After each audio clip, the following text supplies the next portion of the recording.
आल्हा का नाम किसने नहीं सुना। पुराने जमाने के चंदेल राजपूतों में वीरता और जान पर खेलकर स्वामी की सेवा करने के लिए किसी राजा महाराजा को भी यह अमर कीर्ति नहीं मिली। राजपूतों के नैतिक नियमों में केवल वीरता ही नहीं थी, बल्कि अपने स्वामी और अपने राजा के लिए जान देना भी उसका एक अंग था। आल्हा और उदल की जिंदगी इसकी सबसे अच्छी मिसाल है। सच्चा राजपूत क्या होता था और उसे क्या होना चाहिए, इसे लिस खूबसूरती से इन दोनों भाइयों ने दिखा दिया है। उसकी मिसाल हिंदुस्तान के किसी दूसरे हिस्से में मुश्किल से मिल सकेगी।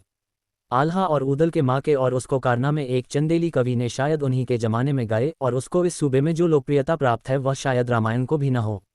ये कविता आल्हा ही के नाम से प्रसिद्ध है और 8-9 शताब्दियाँ गुजर जाने के बावजूद उसकी दिलचस्पी और सर्वप्रियता में अंतर नहीं आया।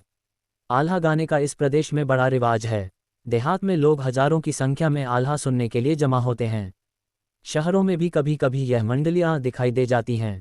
बड़े लोगों की अपेक्षा सर्वसाधारण में ये किस्सा अधिक लोकप्रिय है। किसी मजलिस में जाए हजारों आदमी जमीन के फर्श पर बैठे हुए हैं, सारी महफिल जैसे बेसुध हो रही है और आल्हा गाने वाला किसी मोड़े पर बैठा हुआ अपनी आलाप सुना रहा है। उसकी आवाज़ आवश्यकतानुसार कभी ऊंची हो जाती है और कभी मध्यम, मगर जब वह किसी लड़ाई और उसकी तैयारियों का जिक्र करने लगता है तो शब्दों का प्रवाह, उसके हाथों और भावों के इशारे, ढोल की मर्दाना लय, उन पर वीरतापूर्ण शब्दों का चुस्ती से बैठना, जो जुड़ाई की कविताओं ही की अपनी एक विशेषता है, ये सब चीज़ें मिलकर सुनने वालों के दिलों में मर्दाना जोश की एक उमंग सी पैदा कर देती हैं। बयान करने का तर्ज ऐसा सादा और दिलचस्प और जबान ऐसी आमफहम है कि उसके समझने में ज़रा भी दिक्कत नहीं होती। वर्णन और भावों की सादगी कला के सौंदर्य का प्राण है। राजा परमालदेव चंदेल खानदान का आखिरी राजा था।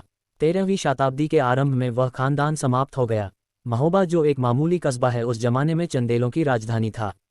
महोबा की सल्तनत दिल्ली और कन्नौज से आंखें मिलाती थी। आल्हा और उदल इसी राजा परमालदेव के दरबार के सम्मानित सदस्य थे।